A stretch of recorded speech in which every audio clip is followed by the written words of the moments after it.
So just what is behind these riots? We heard a few ideas in Laura's report right there. But should this all be a warning for the United States? I mean, spending on wars, cuts to social programs, all things going on here. Also, what do the police tactics going on in the UK mean for people protesting in democracies in general, the United States included? Joining me to talk about all of this is Catherine Dill. She's lead reporter for Truth March, and independent journalist Luke Radowski. Thanks, you guys, for being here. Thank you. So, Luke, I kind of want to start with you because you were just in Europe. You were just in London. Did you feel any sense or any premonition that this was boiling under the surface and something like this would happen? I mean, almost everywhere I went in Europe, there was protest against the rising cost of living. There's austerity measures, there's bankers devaluing the currency, so there was a feeling of resentment, of resistance, but right now it's being carried out in a very wrong way, and people are just reacting instead of acting towards a solution, and they're only creating a bigger problem right now, which is very sad. Well, whether it's right or wrong, you saw this coming. I pretty much did. I mean, what's happening here in the United States, I mean, I grew up in Brooklyn, and there wasn't 1 week where me or one of my friends was either targeted by the police, intimidated, and had my rights violated. So I understand where these people are coming from, especially with the culture of consumerism. People are just going out there, they're desperate, they don't know what they're doing, and they're just acting out, acting stupid, and creating more problems for their country. Do you think that this could happen in Brooklyn, in the United States, in areas that are affected by poverty, lacking social mobility? Targeted by the police, like you just mentioned? I mean, the rich are getting richer and the poor are getting poorer. The bankers are going out of control. This is very likely in the United States. I hope it doesn't happen because it's hurting people. It's breaking down communities. A good solution is coming together non-violently, peacefully, taking, an example is taking money out the banks instead of burning down communities and businesses owned by people who are getting screwed over. But this is very much likely going to happen in the United States, and be ready for it. And Catherine, Luke's saying that this is maybe not the way to act out in reaction to all of these things that are going on in your country, in your society, but it is caused by all of these issues that are very there and that bring about this reaction. Martin Luther King Jr. once said, a riot is the language of the unheard. What do you think the message is of these people? What do you think is the language that they're trying to speak? Well, I think that right now we have an instance of a lot of disenfranchised youth where they're bombarded with messages of, consumerism.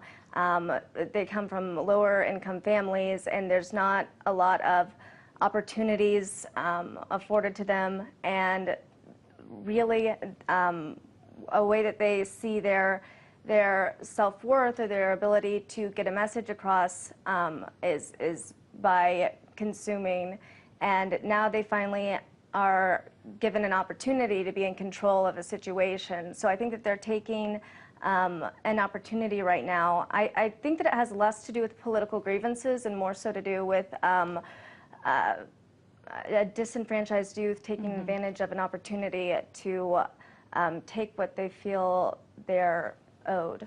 So why do you think they're burning their own pubs? There have been reports that they're looting their own bars. Why would you do that? If things are bad, don't you want your bars? I mean, the police are actually allowing this to happen. I had a friend I was talking to last night on Facebook, and he told me that he saw the police stand back and watch as rioters looted a whole building, burned down a whole building, and weren't doing anything. This plays into the role of the problem reaction solution. They want this problem to occur. They want the people to feel angry at the protesters, at the people who are rioting as well right now, because they want to clash in on them. And we've seen this in Toronto during the G20.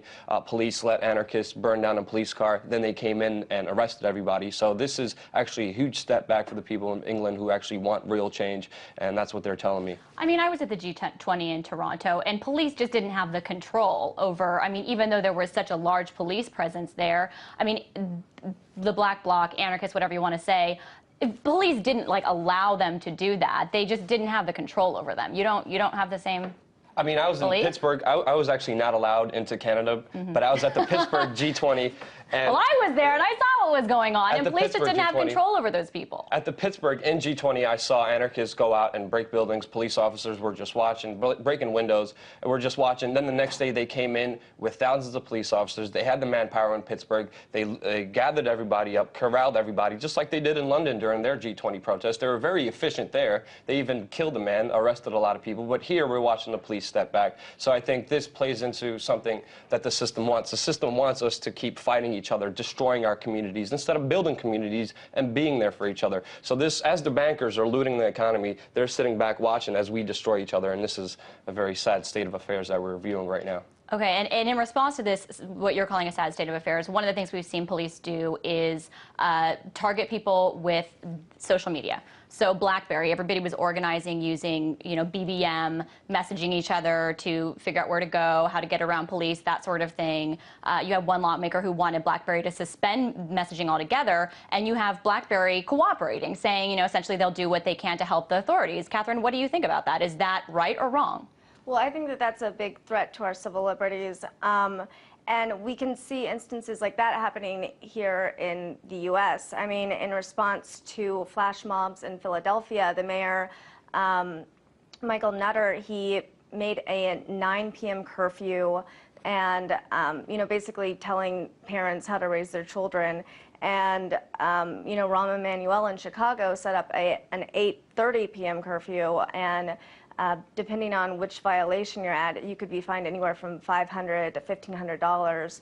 So, and that's not even to go into other violations of our right to privacy, such as, the Patriot Act, that have been around for longer. So essentially, if this was going on in the United States, would we be seeing the same thing? Would we be seeing BlackBerry do what they can to help authorities? Would we be seeing mobile phone companies hand over anything they can in order to help police? There's NSA offices in Verizon, in T-Mobile, in all the major companies. But right now, today, the NYPD actually announced that they're actually setting up a new Facebook division that will monitor and control. I mean, this is no surprise. I mean, right. I mean, we don't talk about NSA offices in Verizon Wireless. I don't know about that. I don't know your sources on that. Yeah. But we do talk every day about the expansion of the Patriot Act, where you don't have accountability for warrantless wiretapping, that sort of thing. So do you think the same measures would be used here in the U.S. if this was going on? I mean, they already are. I mean, there was one guy who put up a flash mob at the Federal Reserve, and he came there. He was the only person who came there. There was NYPD officers. There was about 100 of them surrounding the building,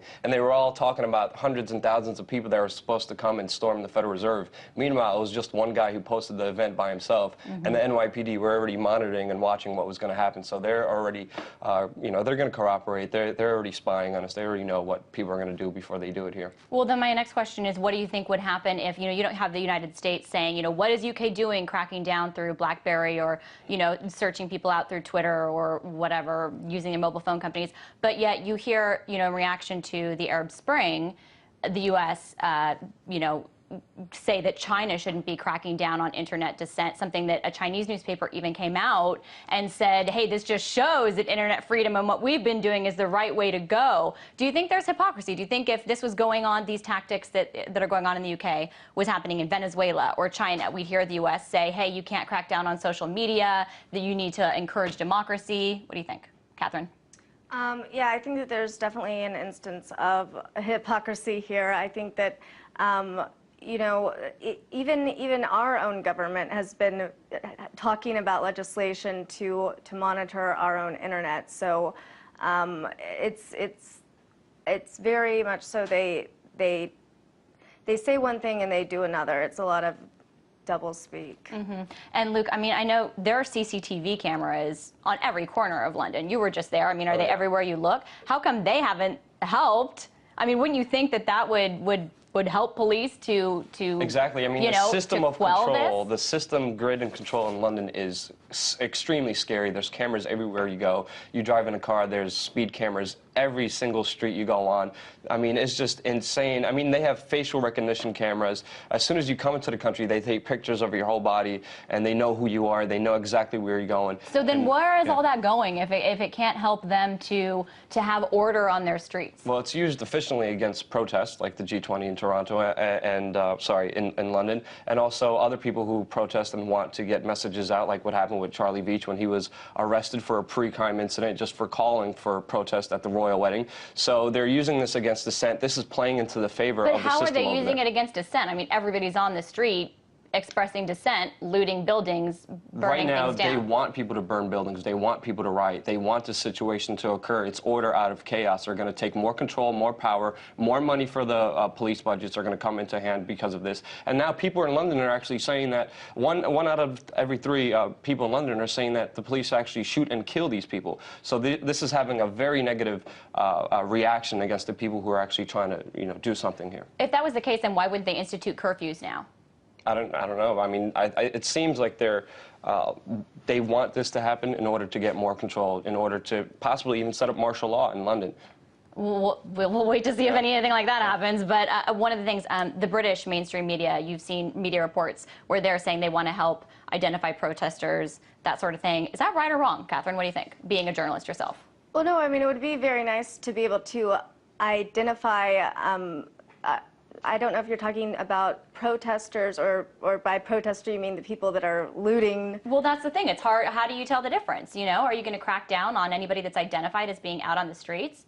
Right, exactly. Well, I mean, I think that if there's clear evidence that someone was taking something, then it would be fine to charge them accordingly. I mean, these people should be held accountable for what they're doing. They're